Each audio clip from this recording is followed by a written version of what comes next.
Nels, it's the spooky nighttime scene. So spooky. Impossibly spooky.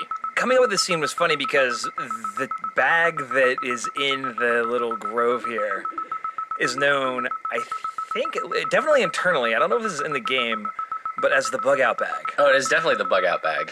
This is what actual hardcore survivalists call their, oh man, if the nukes hit New York City, I can grab my 2 bug-out bags. They're in my closet, throw them in the back of my pickup, and drive immediately within 12 minutes of the air raid siren or whatever. Yeah, and it's funny because we wanted it to tell a really sort of a nuanced story that didn't hit you over the head with exposition. Yes. And I think the bug-out bag is probably a little confusing. It might have been a bit too nuanced. It's definitely confusing upon first discovery. This is Ned Goodwin's bug-out bag, yes. Which is, the heat's getting too close. I've gone too deep. This Henry and Delilah charade, and I'm going to have to leave really soon. Yeah. So if Henry gets too close, I'm just rappelling down, scurrying over to get this bag, and I'm out. Yep. And I might as well wire it to a battery for the effort, so if it gets discovered, I know that it's gone. Exactly. I don't get led into a trap. And this is things that, like, actual, weirdo hermit people that live in the woods. Like, this is actually a thing that they'll have. They'll have, like, their main campsite, but then if their main campsite is discovered, they have, like, another second supply cache where they can just grab their stuff and disappear. And it just happened to be that Goodwin, for sentimental or other reasons, was keeping the key to the cave on this backpack. He didn't like in any way leave it for Henry intentionally. It just happened to be that the weird electronics on it also got picked up by the wave receiver, and then what was meant to be like Goodwin's safety net backup thing is actually what is his ultimate undoing. Yeah, and there's an article in a GQ magazine that I think you'll probably be talking about later, Nels, written by a reporter named Michael Finkel about this hermit who lived in Maine. Christopher Thomas Knight. It's a wonderful, wonderful long read. You can find it online. Again, it's GQ magazine, and I plumbed this thing for inspiration for Goodwin and how he would set up his camp, yeah, and what he would do if he thought he was going to get caught. And it was an idea that I know went into my notebook upon reading this article. It's really great, and it's really wonderful reporting from Michael Finkel.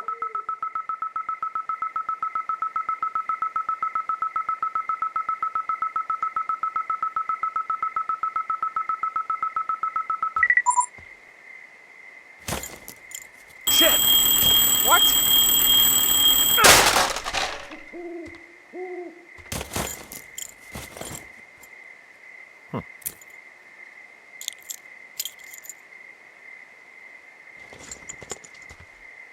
D, I found some sort of supply bag, light camping gear, some clothes, basics, but it was alarmed. I think that's what was making the receiver go haywire. You're okay? It's not a trap or anything? Yeah, I'm fine, but there's also a set of keys here. Now, I don't know why they'd be hidden out here. They say Shoshone National Forest, Cave 452. Is that the one in the canyon? Yeah, it is. Who the hell took them? And what the hell is in that cave? Okay, let's just think. Says the woman with a half a bottle of tequila in her belly. Maybe they're panicking and we're preparing to beat it. The fire has them spooked, and we have new walkie-talkies, so we have the upper hand. Yeah, well, it's hard to feel like you have the upper hand when you're standing in the dark in the middle of the woods. Oh. Well, you're back in your tower. Maybe you need a drink, too. I'm not in my tower. I am looking at a man standing in your lookout. And it's not you? It is not me. Oh my God, go. I'm going.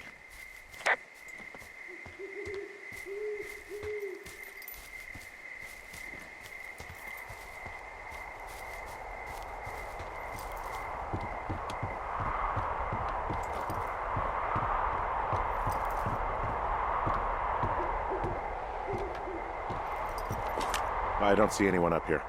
He was just there. Left a cassette player taped to my damn door. I don't even know what to say to that. Well, let's see what's on it.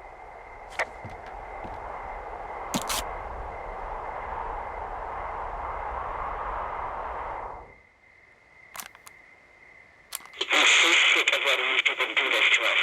We should just burn the place down. Delilah, What? Think about it. I am.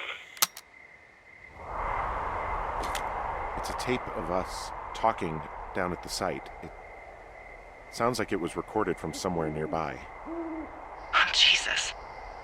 Yeah, and it sounds like we were the ones who burned it down and that it was your idea. No. We are screwed. No!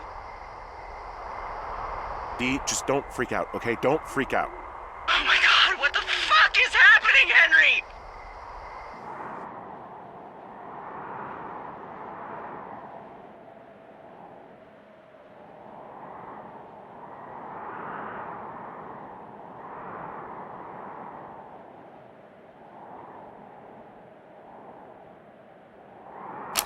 I'm so sick of letting these people do this to us. We should just burn the place down. Delilah, What? Do this to us. We should just burn the place down. Delilah, Burn the God, I place think I'm gonna down. be sick. Delilah. What? Think of...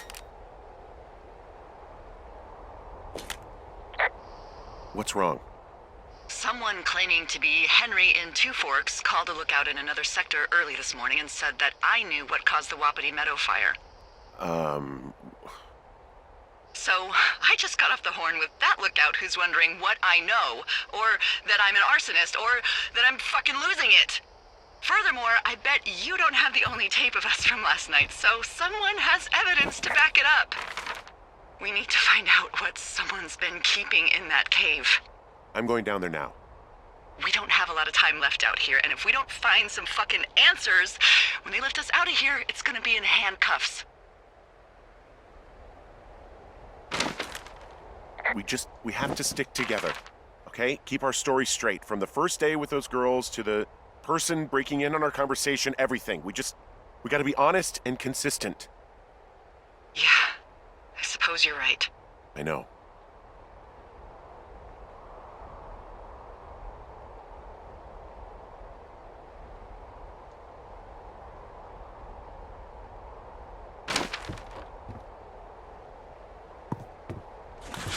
Hi there, Jake here again. And it's James again. Let's talk about the beginning of day 78, because what we shipped was fairly straightforward. Henry listening to the tape recorder of the previous night's conversation. But in earlier versions of Firewatch, this was a lot more complicated. This was actually the day, or this morning was when Henry would discover a bunch of Brian Goodwin's stuff. His like peachy folder full of scribblings and homework and stuff was actually wedged into a drawer under Henry's desk, and he'd hit his head and it would fall out at the start of day 78 or earlier. Actually, we really liked the idea that players and Henry could find it at any time in the game up until this point, but it ended up creating this complete nest of madness, which you had to animate. Yeah, because of these permutations of have you found the folder or not, and then needing a failsafe at a certain point to advance the plot along, there were lots of different versions of getting the folder, and it was very complicated as well because we were tying it into things like getting the cave key at the same time as getting the folder, and the animation itself ended up being like pouring through tons of documents because it was like a postcard and his homework and like physically opening this thing, which ended up being a little bit silly because he realized we've already built systems whereby you can pick objects up and inspect them, so why are we forcing like 4 of those in a row in a cutscene? So I must have done probably, 5 or 6 pretty distinct versions of this, and then we cut it completely. The folder falls out. The folder falls out, but then you pick it up, and then you read it, but then you found the keys. But what if you dropped the keys and then find the folder? Oh, man. Yeah. It was one of the biggest reliefs for me when we cut this and just put all of the folder stuff where it belongs in the world and the keys over on the backpack permanently. I was very worried that you would be sad that it was cut because it was so much animation work, but I feel like you were also relieved that it was finally just dead and buried and a superior version shipped. Yes, The only thing I was ever sad about was we had a nice little interaction where you would grab keys, and for the first time in the game, a pickup would like fail, and you sort of fumble the keys, right? And they go under the desk, which I always liked that animation. But what I will say is this: I have been making a Firewatch reel, and all this kind of stuff that got cut, I'm including it in the reel now. So I finally get to Rude. have my cake. Rude.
Hey, you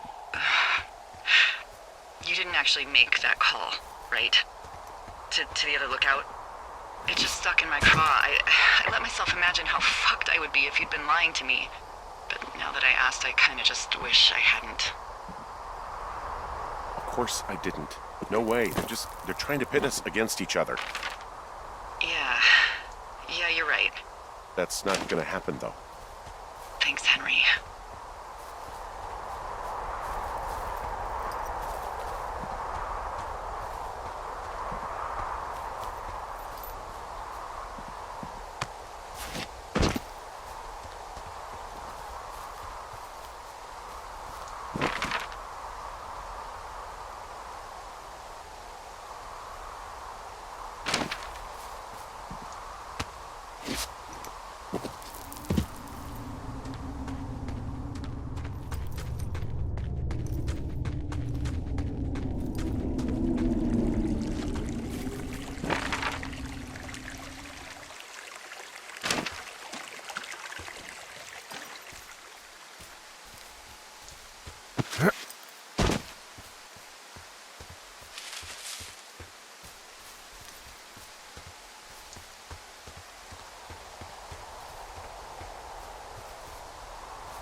Oh, also, those girls turned up.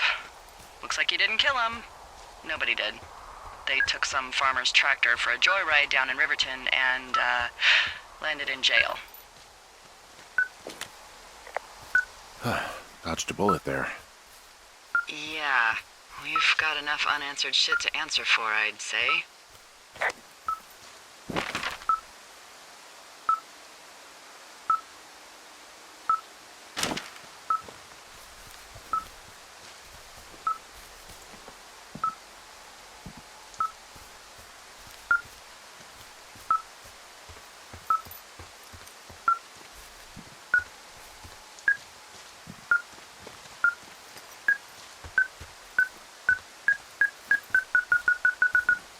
I've got a dead elk out here. It's torn up something good. You think it got wise to a government program? Shut up. This elk is wearing a tracking collar. The wave receiver picked it up. Is that right? Yeah, it's numbered. Like the subjects they were following. Yeah, like that? Well, that would make a lot of sense. Yeah, it would. Maybe they were tracking elk at that site. Maybe they were doing exactly what they said they were. Delilah, Yeah. there was lots of equipment there. I mean, they could have been up to a lot, you know? Yeah, sure. They could be.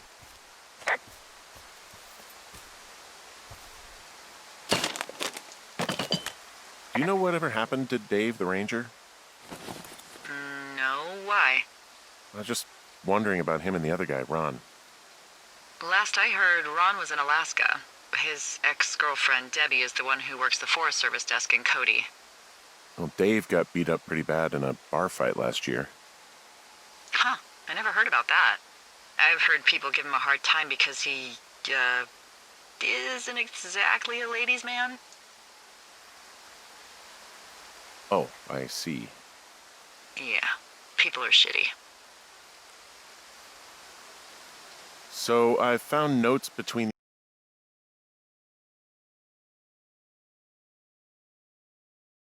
these two rangers, Ron and Dave. You know them? Yeah. What do they have to do with anything? Well, nothing, I don't think. I just found a cassette tape one of them left for the other. Do you think it could be anything like the tape you have of us? No, I think it's just music. Well, if it's the new Milli Vanilli, it could be just as incriminating.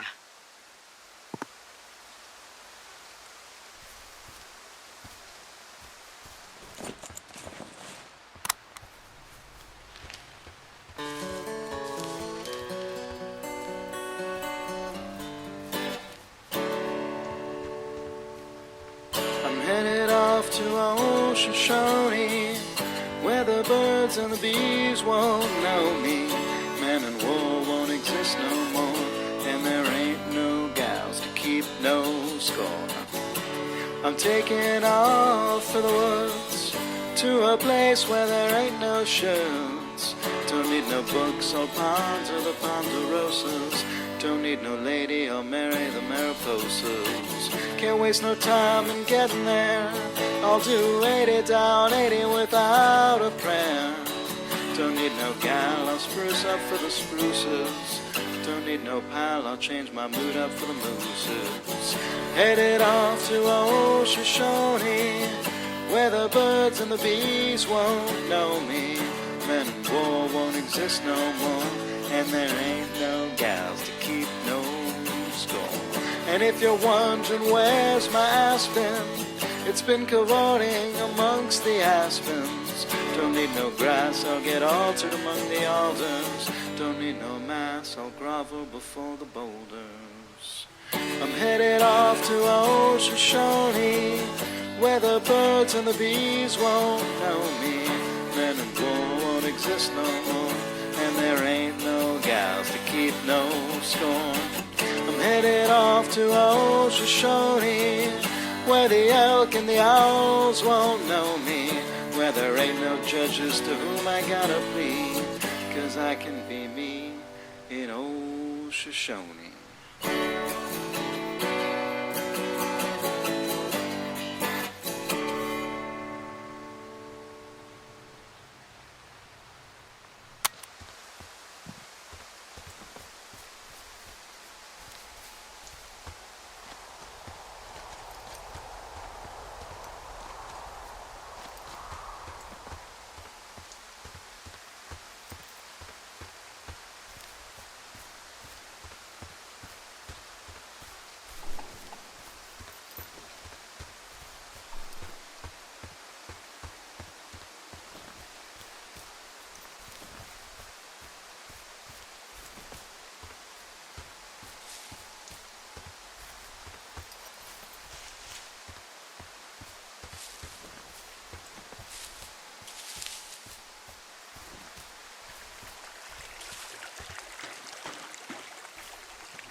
something I like that came on a little later in development that you did, Nels, here is we are without the radio, and I like how that feels across like the broad swath of the game. I think it's really cool to not just be alone.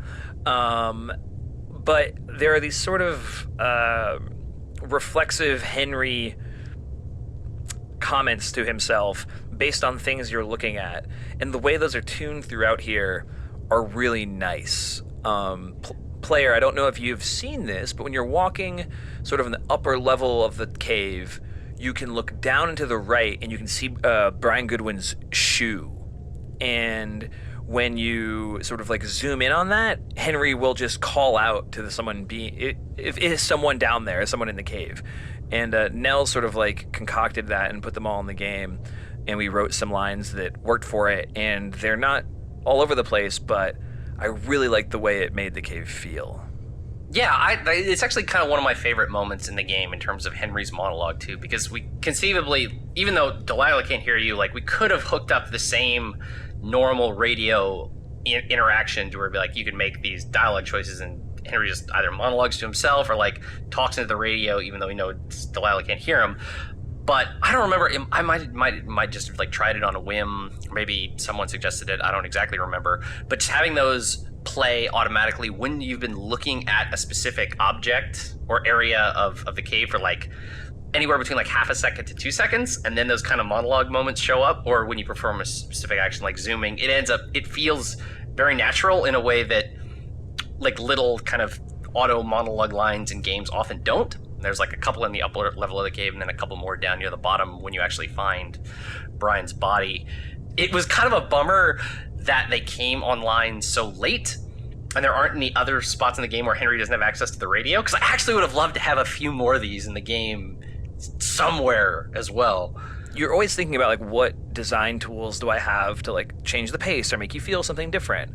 And I don't think we realized they were a club we had in our bag until we had sort of like laid the whole game before us, and we went like, oh, yeah, we really like these. Oh, I know. And Rich did such a good job performing them. It was just, yeah, they really work for me in the game. Yeah, they're quite good.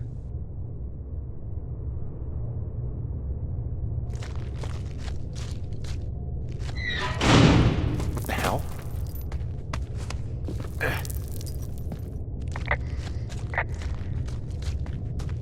Delilah, someone locked me in the cave. Is this thing working? Delilah, send someone to the cave, please! Can't get any damn reception. Jesus, this is a big cave.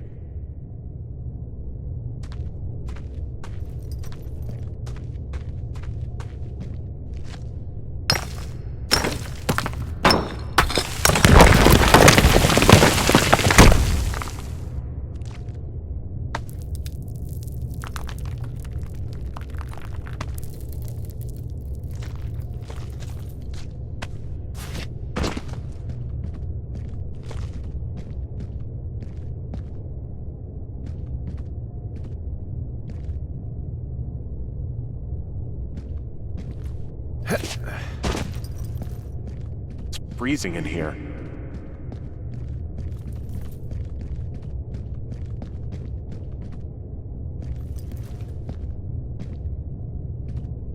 Is anybody down there?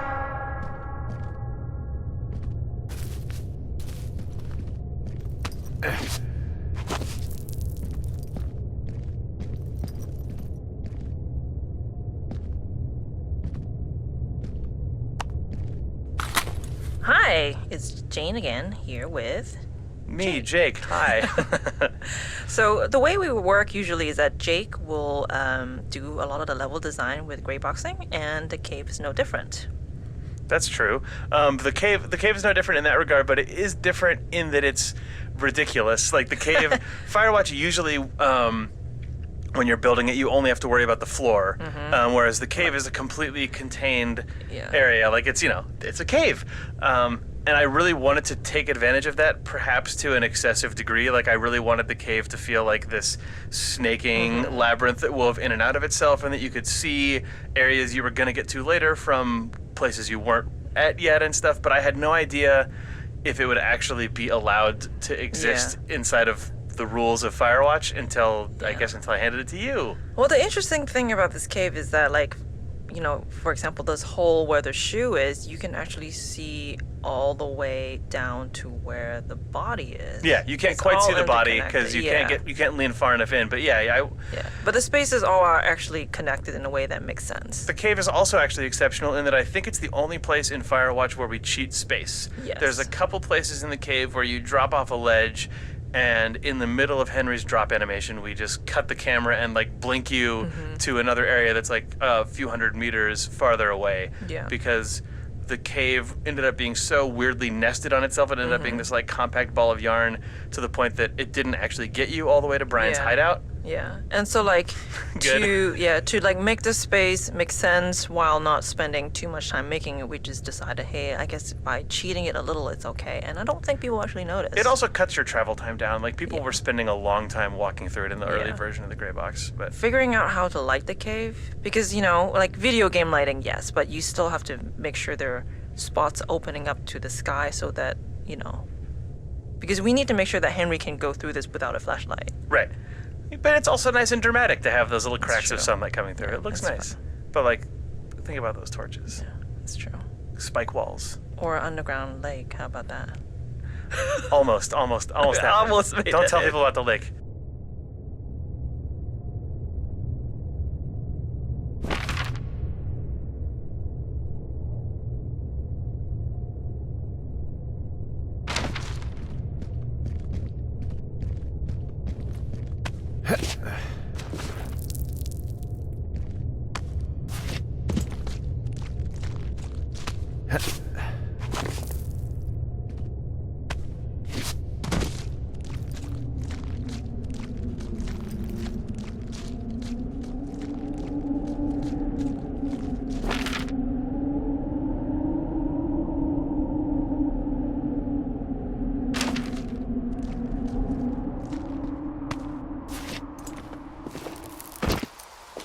Hey, are you there?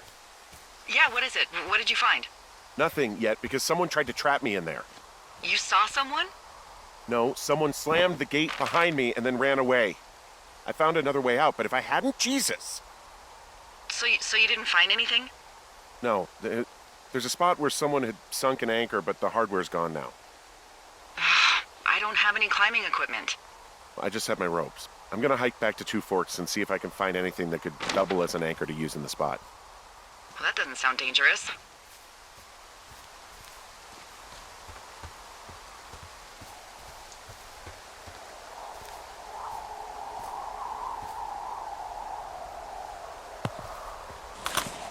Hey, it's Chris again. Hey, it's Sean. The entire Brian Goodwin saga changed absolutely massively, multiple times, really, over the course of the design and writing process. There was actually a previous design revision in which you, as the player, through just various means, could trigger the discovery of the existence of Brian Goodwin much earlier in the game, and we had to allow for all these different possible branches of when you could find that out and when Delilah would tell you more information and so on and so on. And it became a nightmarish possibility space that we really had to rein in. It became just a very unwieldy story. Yeah. Inside of that story was the idea that Delilah didn't know who Brian Goodwin was. Right. She knew Ned Goodwin. He was a lookout who was out here, but did not know that he was here with a son because it was against the rules, and Ned had broken the rules by bringing his son out here. And from a design side, that was not to mention there's the unwieldy nature of the being able to never find out who he is until the very end, or figuring out that there was a kid in your tower on day one. That was unwieldy.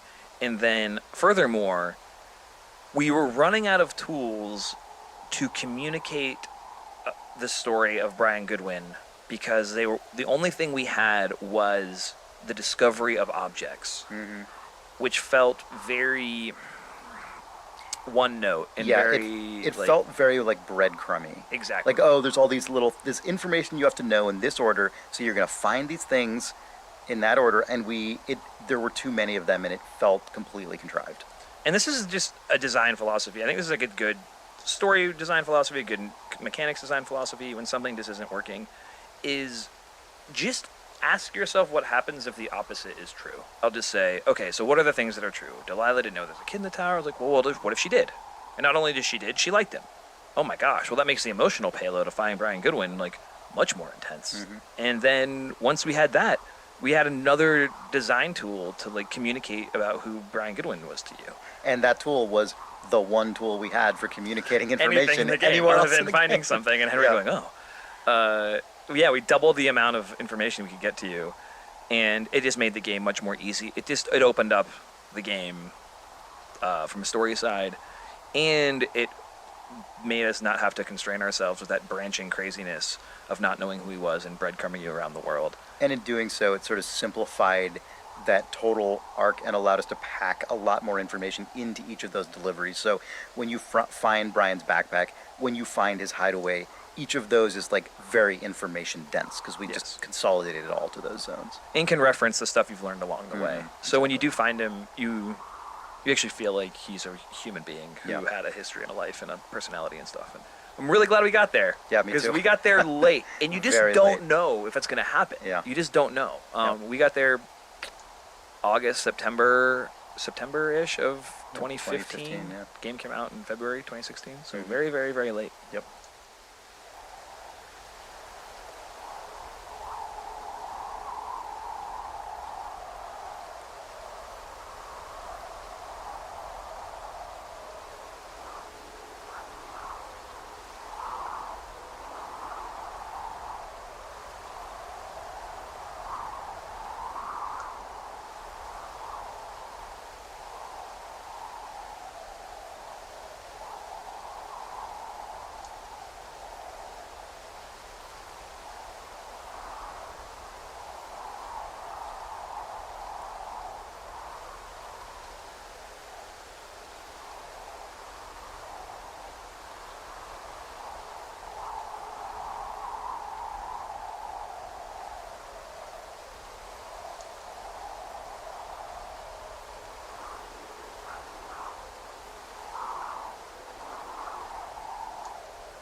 Delilah, I just found an outcropping that someone was using as a little fort. I think it was Brian Goodwin. Really? Yeah, he built himself a real castle. Hey, remember that pack I found? Back on your second day? Yeah. I found a plan Brian drew about how he was going to get it back. Oh, I'm sure it was quite elaborate. It's some Wile E. Coyote stuff, I'll tell you that much. Brian was doing a science fair project about bouncing radio waves off of a meteor shower. Poor kid left his homework? Yeah, he must have been pretty smart, huh? Yeah, sharper than a lot of the grown-up knuckleheads I'm used to, yeah. What, you're saying I'm one of those knuckleheads, is that it? I wasn't, but, now that I think about it... Because I know lots of stuff. Oh, please, drown me in your surplus of knowledge. I've been waiting all these years for a man as wise as you to take this job. Well, that wait's over, sweetheart. Call me sweetheart again, and you'll use that big sexy brain of yours to fill out your unemployment paperwork. Sorry, boss. He made the place pretty comfy, too. That's an achievement. Yeah, at the expense of what are probably stolen pillows. That little shit. It's a little weird that he'd just leave so much of his stuff out here. Well, maybe they were in a hurry when they left. Like I said, he wasn't supposed to be out here. Yeah. They almost got busted. Brian liked to go out on the railing of the tower and wave at the planes that dump water on fires, and... I got a call because someone thought a kid was up in Two Forks. I lied, and just said it was Ned. If I ratted him out, they would have been forced to leave, and... I don't know, I guess I just felt like I was saving him from whatever shitty life Ned was gonna bring him back to. Not that it ended up mattering. He was in the middle of really sprucing up the joint when they left.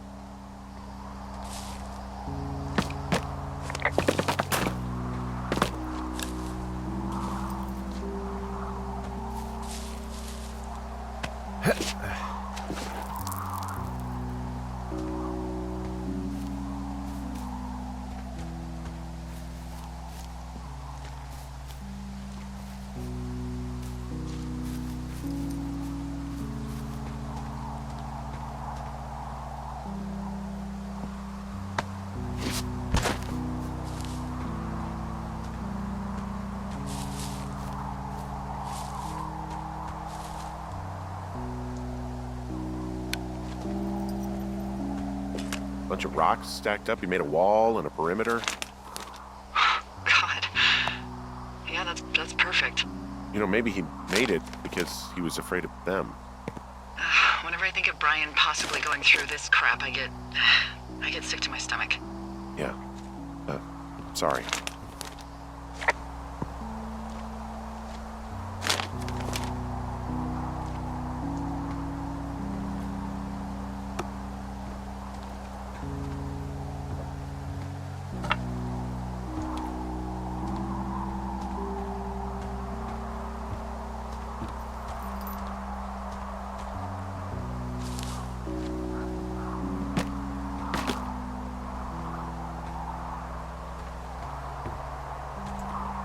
He also stole his dad's climbing equipment, his anchors.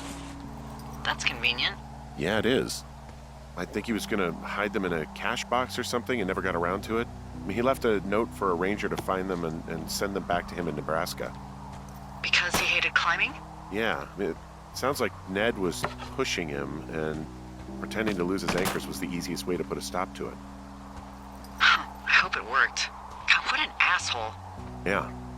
Man, that is the sort of thing that would have caused me to catch a beating growing up. Yeah, well, I wouldn't put it past old Ned. He'd hide out here to read comics. The Black Band, his grief is his enemy's sorrow. Everyone this guy loves gets killed, so he honors them with a black armband which gives him superpowers. Well, that's fucking dark. There's some grade A dork contraband here.